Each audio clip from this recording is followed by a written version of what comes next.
Hello, everybody, and welcome to the Colts cast. We're here to talk about everything and anything Indianapolis Colts.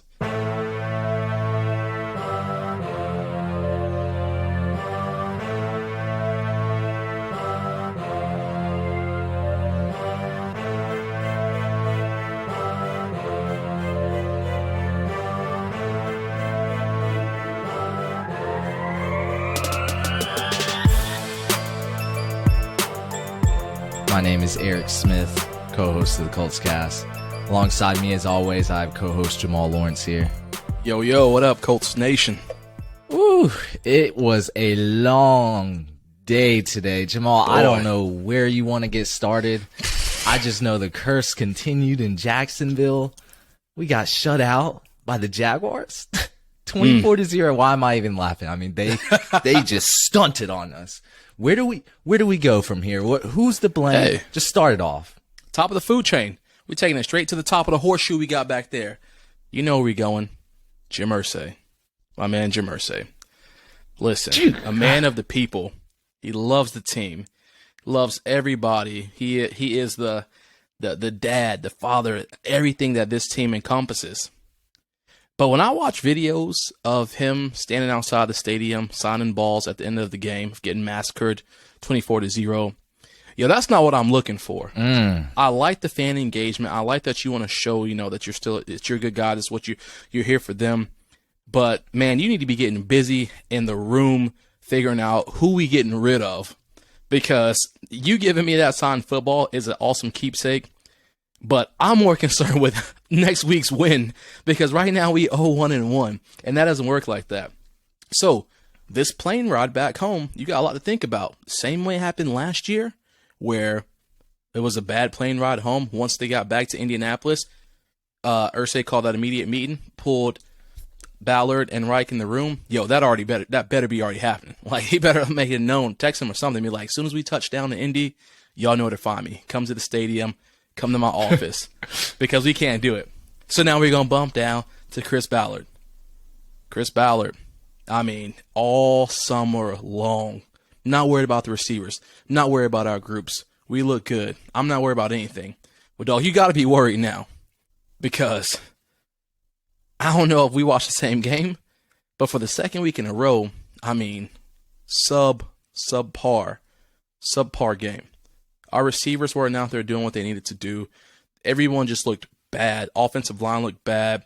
And Reich, Ballard, as a GM, man, this is where you got to step in. You set everything up with the weapons we need. You set Frank. You said, hey, do what you need to do. What weapons? Hold on. Exactly. Yeah. Sorry, let me put weapons in air quotes. Michael Pittman goes down, and we look atrocious on offense. Oh, yeah. I mean, hideous. Wow. I'm sorry. Keep going. No. Yeah, you're good. I'm just saying that you got to be nervous, because you sat back, cooped up like this right here, all summer long, cushed up, and it's not looking good. So let's go ahead and bounce down to Frank Reich, the man, the myth, the legend himself. The guy who gives us the blank stare every single game. Man, it's tough watching it. Every time they pans him on the sideline, the same face, no emotion. I don't know if he's just not content. He's too excited. He's not excited. He's not happy. There's nothing going on. You cannot read him.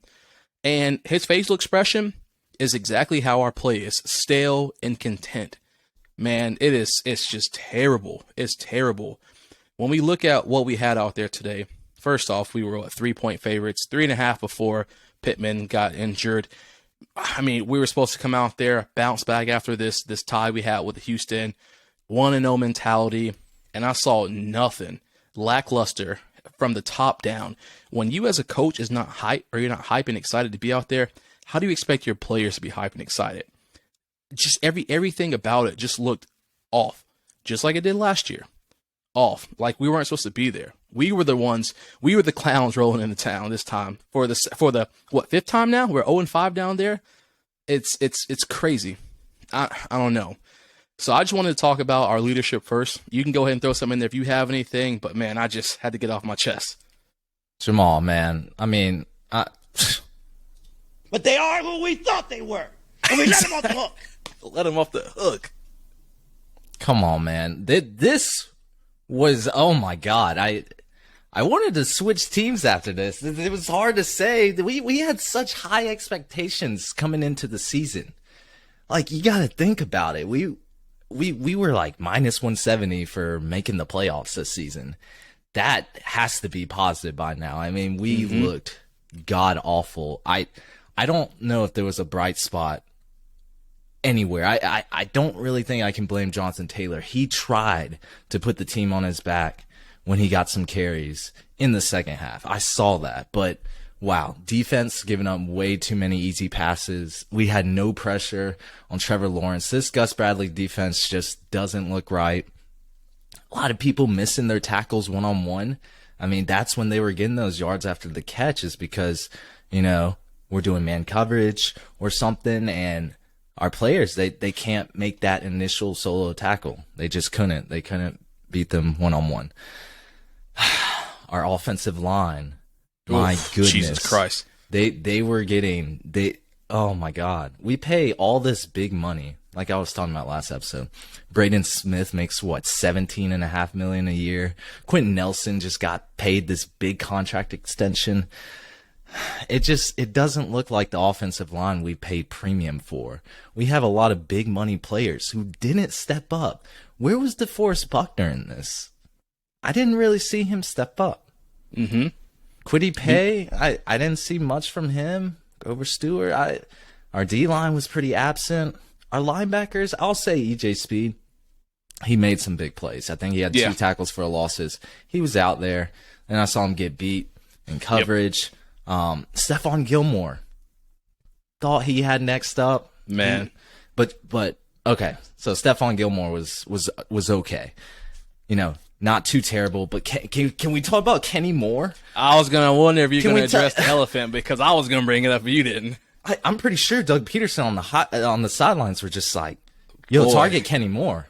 Boy. He's going to allow, I mean, he was getting burnt. He was getting just toyed with. And I don't know.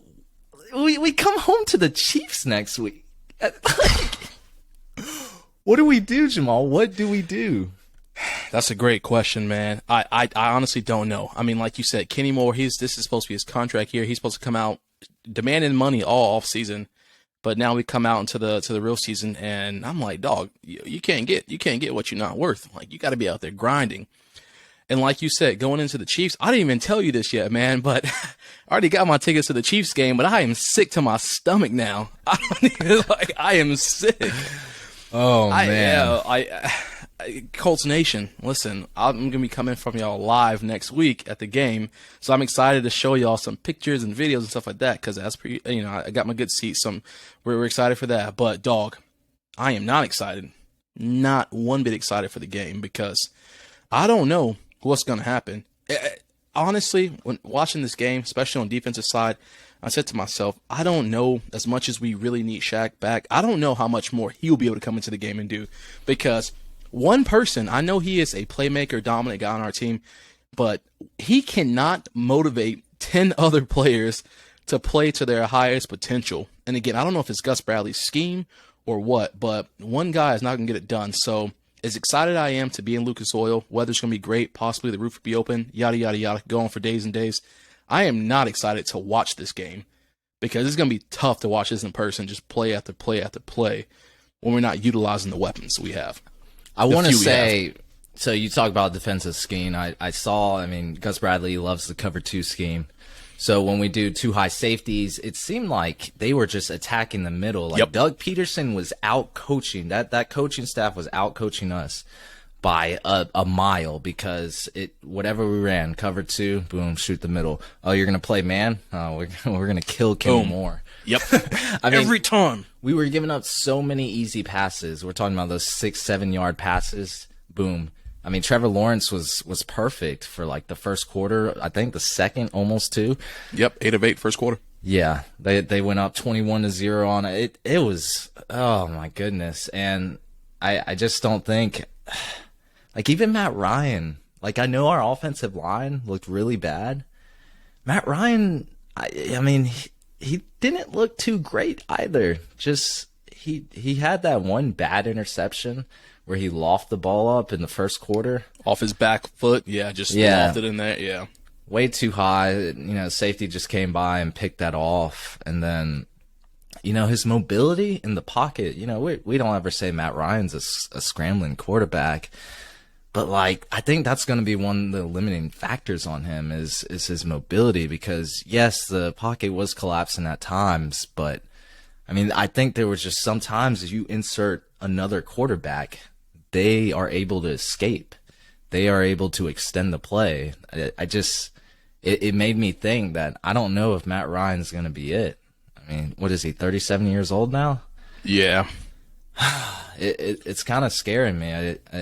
We knew that coming in when we brought in Matt Ryan. He's not, a super mobile quarterback, but I didn't think it was going to be, this evident that it's going to be an issue. So nobody looked right. Paris Campbell, did he even have a target? I don't think so. He had a penalty, but he did have an offensive pass interference that took us way back. Yep. So there's a couple routes I saw him on, was not getting open. Not really sure. He was just running vertical routes. He couldn't get open. But Ashton Doolin was probably the brightest spot in our wide receiver core. He made some big catches. Mike Strachan had a big catch when he was running out route to the sideline. I saw a little bit, but I didn't see a lot. Our tight ends. Mo Alley Cox. I was, I said in training camp, not really high on Mo Alley Cox. And when I was watching this game, the few times he was targeted, I realized why. He's just like a mediocre tight end to me, a pass catching tight end. I don't know. What you got for me, Jamal? What you see? Yeah, no, I can go right down the list and just, co-sign everything you just said. Matt Ryan, 16 of 30 for 195 yards, 3 interceptions. Of course, that last interception came from just lobbing the ball out there at the end of the game.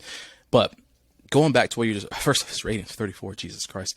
But the sacks, 5 sacks, sacked 5 times for 31 yards. And going back to mobility, the offensive line just wasn't holding up their weight. They weren't. We both said in the last episode we were afraid of Josh Allen. And Josh Allen must have heard us because he came my in. man was on another level. Wrecking ball, another man. level. Yes.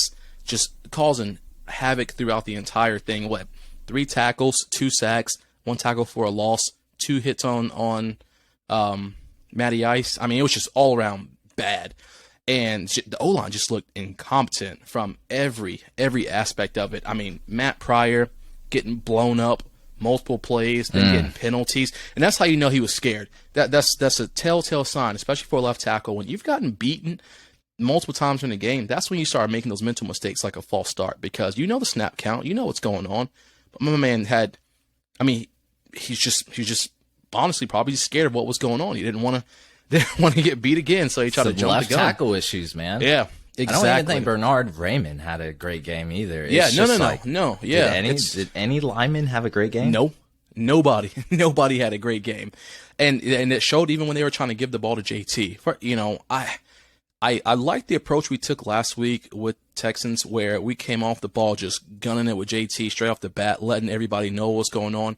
But we didn't take that approach this game. I think in the first half, he had 4, or maybe the first quarter, 1 to 2. He had just 4 rushes for 4 yards. Just nothing. No push, no nothing. He had no holes to run through. Nothing. There was no run blocking, so there was not much he could do. Exactly. And that's what I was going to say. I think he had at the second half where he kind of opened up a little bit, he had 2 runs that combined for 42 total yards, which is where his stats came from because he ended with 9 carries for 52 or 54 yards. So, literally his stats came from those 2 big runs he had. And I understand that Frank was saying last week that we, of course, we want to use him as we need to. We don't want to kill him. I completely agree. We don't need to kill him. We don't need to run him to the ground.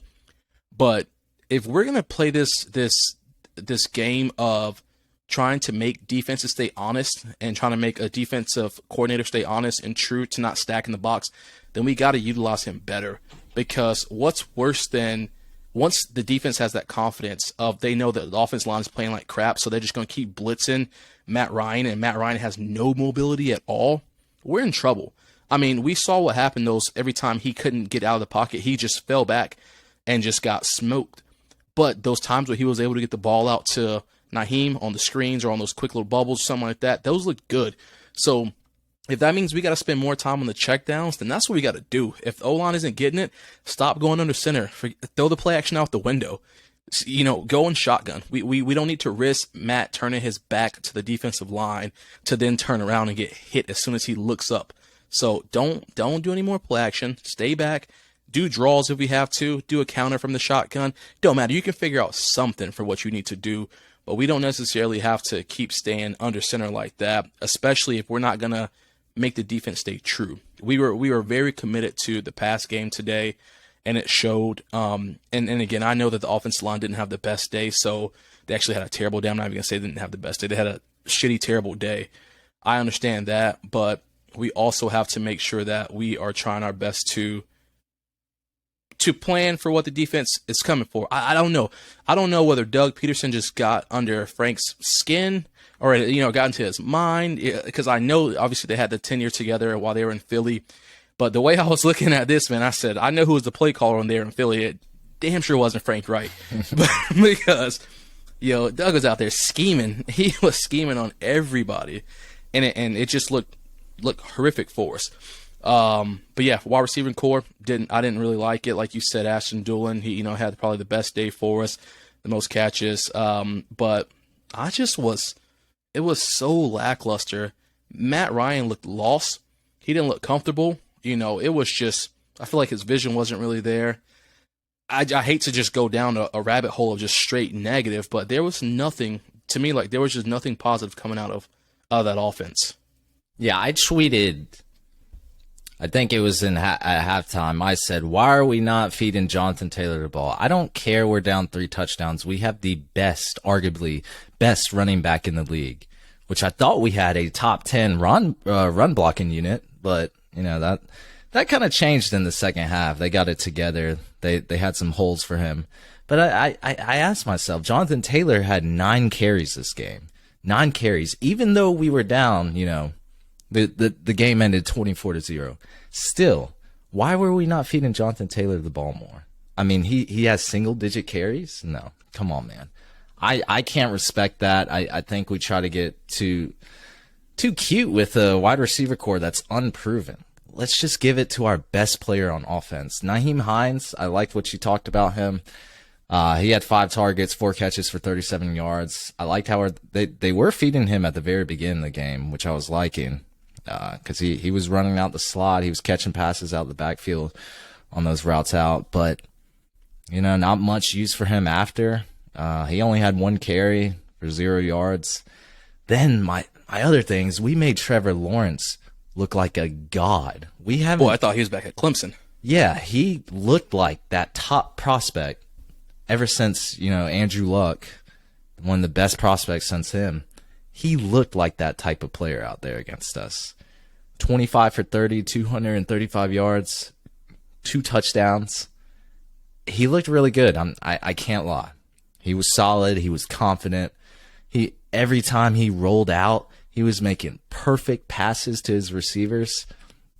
Scary now. It's kind of scary now because they're in the AFC South, so we're going to see him twice a year, and Trevor Lawrence is going to be there for years to come.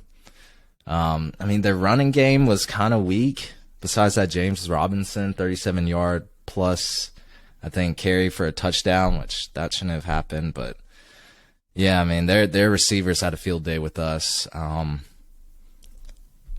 This offense, I don't know what we have to do to get back on track, but we cannot get shut out by the Jaguars. The Jaguars are still rebuilding. We're supposed to be a playoff contender. We've been predicted to make the AFC Championship by some analysts.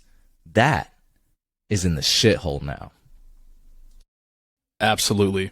You literally, that was just well thought out, well spoke, because I can't really add anything extra to that besides the fact of what I said last week, where we're now going in 0-1-1 to a undefeated Kansas City Chiefs team.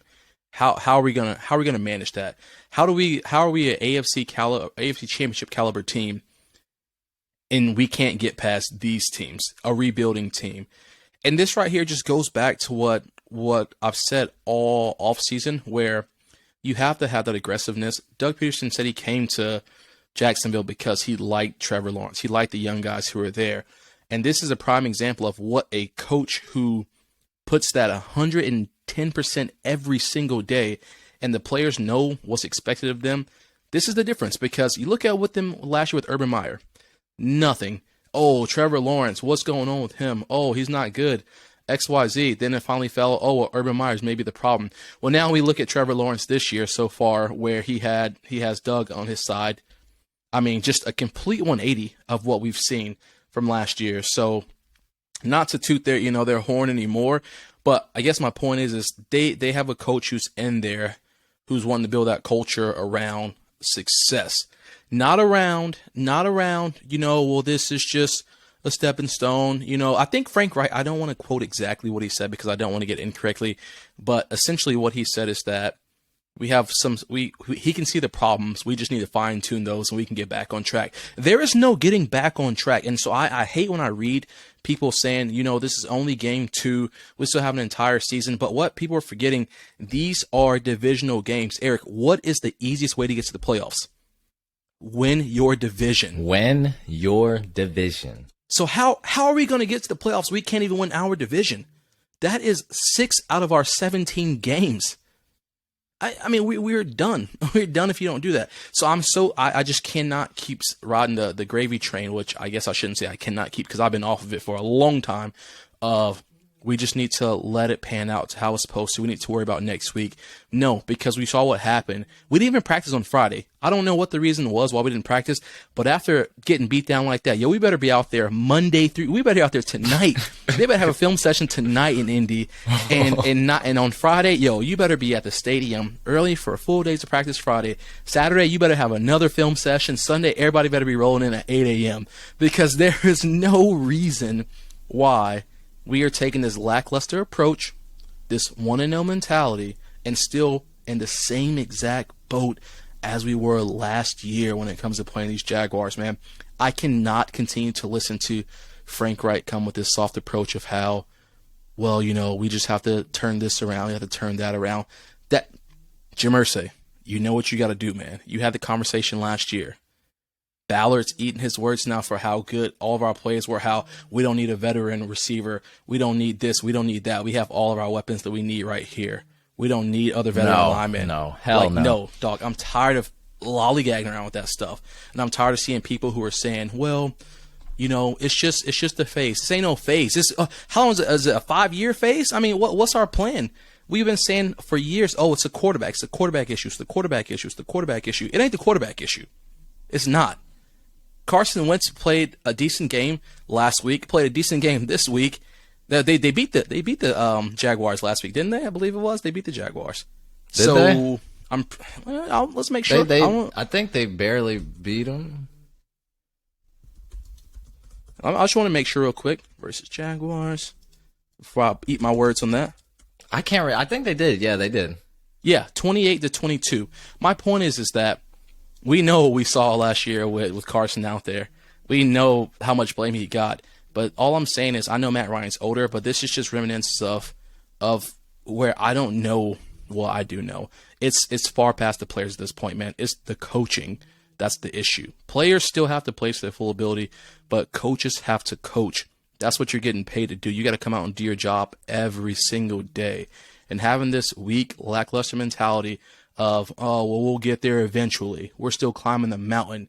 No, you got to be at the top of the mountain, because if you're still climbing, there's someone climbing a little faster than you. And every single day they're going to pull away from you a little farther.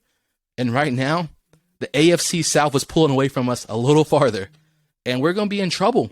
We're going to be in trouble. No, this sucks. This is really, really bad. This wasn't worst case scenario, because I thought, going 0-2 against the Chiefs is actually worst case, but 0-1-1, I mean, it ain't much better. And yeah, Jamal, we are a shit show right now. Yeah. The Jaguars, they controlled the time of possession.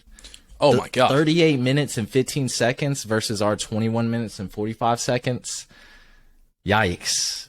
we had more penalties than them. A lot of them they declined because it was defensive penalties, and they still got the the pass or first down off. It was bad. I mean, third down efficiency was 2 for 10. There's not a lot to like about this. 3 interceptions, even though 2 happened essentially in garbage time. Yeah. We didn't get to the red zone until, I think, the fourth quarter. And then when we did, we couldn't convert. Like yep. Yeah, there's a lot of bad to come from this game. I don't know how we come back home to the Chiefs and just turn it around right there against one of the better, if not one of the best teams in the AFC.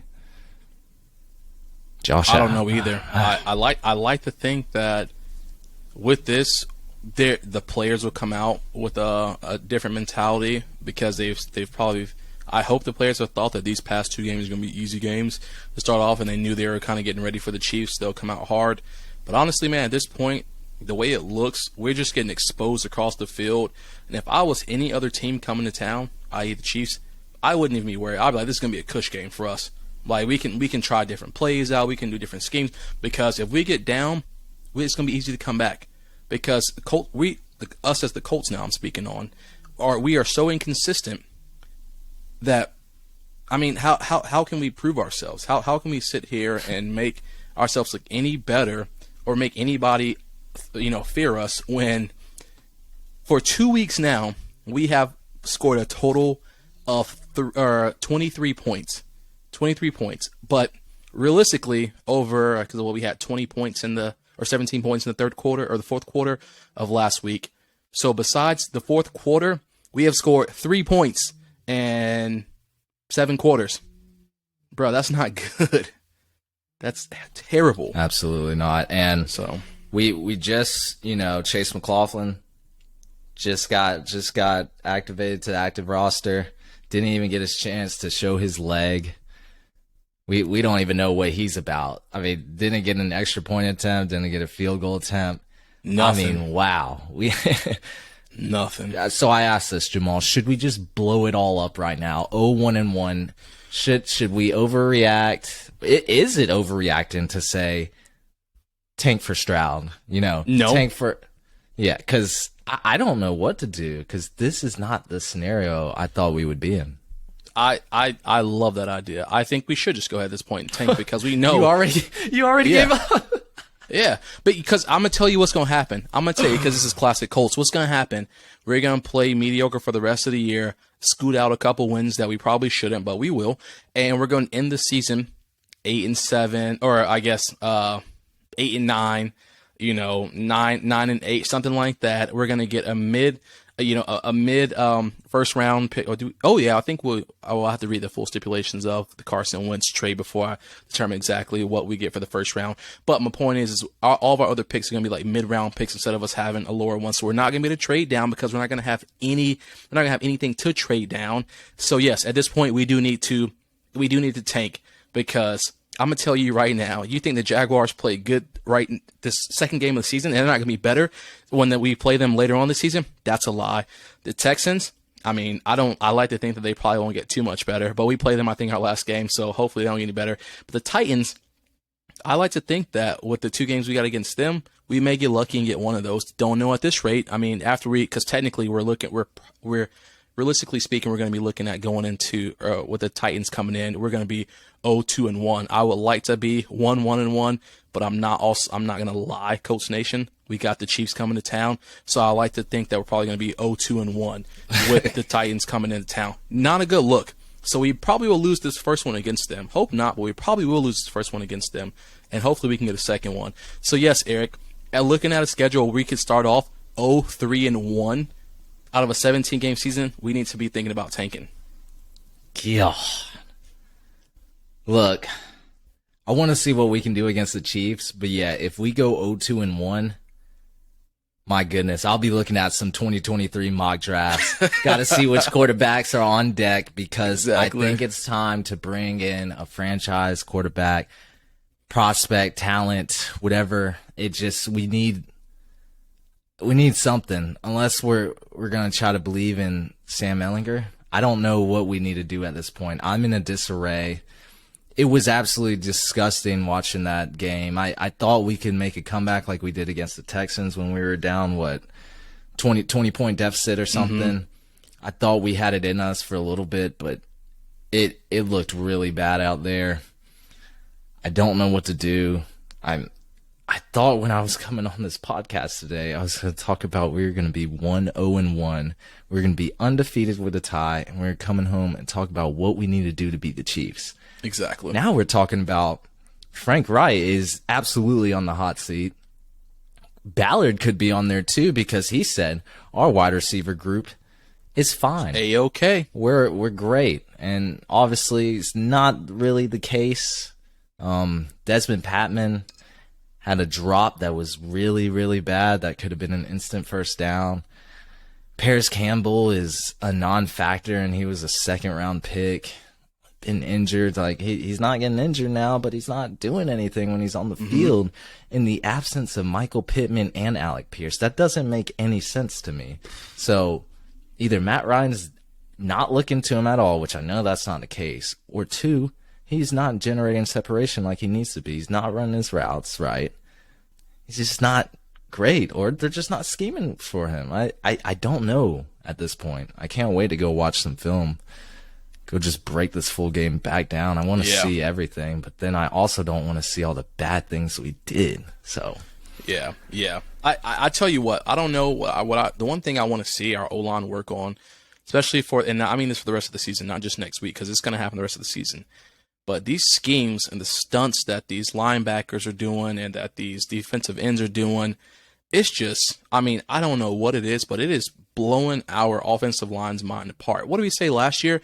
Braden Smith, John Taylor running behind Smith was averaging 6.2 yards a carry or something crazy we talked about. Mm-hmm. And this year's not even, he's not even relevant. And it's because these backers and these defensive ends are just stunting and our players are not looking. I seriously don't know what it is, but they just look pitiful and pathetic out there. And it's just so weird because they have these years of chemistry. It's not like this is a full new group. None of them have played with each other or anything like that. Besides Matt Pryor coming in, everybody else for the most part, they have an idea of how they play. So I just don't really understand where the disconnect is for us right now. And I just really think that at this point, Eric, you just got to start from the top and work your way down, man. You just have to. You have to. We cannot continue week after week after week after week, year after year to give out. It won't happen again. It won't happen again. We're going to get better. It won't happen again. Y'all need Jim Irsay. Don't worry about that band you got. Don't worry about the fans. I need you to be a leader. Set the example and make a move, make a business decision. Because remember, everybody knows at the end of this day, Eric, just like you have to cut to a 53-man roster, this is a business. This is not a relationship. You got to move on. If you want more Lombardi trophies, you got to move on, man. But I just know how they roll. I saw with Adam Vinatieri.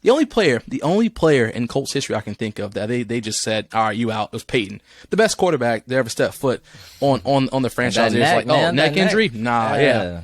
Dude threw for 7 touchdowns first game the next year against when he was with the Broncos against the Ravens. Wild game. We won't go down that rabbit hole. But my point is that's the only person they've ever just said, no, we're good. We're good. Don't worry about it. Everybody else, no, please stay. T.Y. is now he's the second person who they've kind of. Don't bring out T.Y. Hilton. I know Colts Nation is mad. Yeah. That we did not bring him back. Put it on the banner, said thanks for the memories and all. Just said, all right, well, we're going to go ahead and nip that in the bud right here. And I know I was a person, I said it all summer long. I said, I don't want to waste money on XYZ. But man, Colts, I don't know if Ballard talked to him to see what a potential contract could have been, because what would have been a 1 year, $2 million, $3 million contract, something like that. He may have entertained it. I don't know. Maybe nothing ever got spoke about. Maybe something did, and they just couldn't come to terms, and they decided to keep it under wraps so, no one would point fingers anywhere. But if it were something that were affordable, I guess you missed your shot, because I know that with the core we have right now, it's going to be a hell of a season. I agree, Jamal. It's looking like a lost cause at this point, but yeah. I don't want to give up on us just yet. No. 0-1-1. We can come back. I hope. But damn. After seeing that today, we looked like one of the worst, if not worst, teams in the NFL. Yeah. Like, things are changing. The Giants are 2-0. The Dolphins are 2-0. We're 0-1-1. Like, there seems to be a big shift, and I think we're going on this ship down. But yes, we'll see, man. We'll see. We'll see for sure. And Colts Nation, remember, like Eric just said, we're not saying that we're not going to do anything. The team is done. No, we always just want to bring it to y'all at 110% realness. I don't want to put any fluff. If someone were to tell me as an outsider who doesn't know anything about the team, they said I want to know all about the team, I want to know the stuff that we are telling y'all. I just want to know the reality of what's going on, because that's how you understand the franchise. That's how you understand why these things happen. Because from an outsider's perspective, every broadcaster who's going out there watching, they're like, oh, yeah, this should be an easy game for the Colts. But then when they see them in halftime report, they're like, well, I don't know what's going on with the Colts. Well, that's where we come in, because we can break down and say, well, this is why this is going on. So don't think that we are just here to bash Indy, because we are not. I live up here. I love the Colts. Going to the game next week, obviously. So we just want to make sure that we're giving y'all the real of what's going on week in and week out. Yeah, absolutely. And I want the Colts to succeed, but just like Jamal said, we can't sugarcoat anything that happened today. I saw the outrage on social media. Colts fans are mad, and they should be. I mean, this is utterly unacceptable. I knew the Jaguars were going to be a concern, but this was really bad, and yeah, we have to bounce back from this, or we're talking about like a 4 or 5 win season. I mean, we're looking at a top 10, top 5 draft pick. So we'll see what happens over the next coming weeks. Again, we have divisional games coming up, a lot of them, and that's really gonna dictate where our season goes, because the only way we are getting into the playoffs is if we win the AFC South, because the AFC is stacked, like you all know, and that is the easiest way to make it. That's all I gotta say. Grand opening, grand closing. I like it. Well, that's gonna be it for us, everyone. I want to thank everyone for tuning into the Colts Cast. Release episodes bi-weekly. Go ahead and follow us on Apple Podcasts, Spotify, or any platform you use to listen to podcasts. We will be back next week to give you some more Indianapolis Colts content. Go Colts, everybody. Go Colts.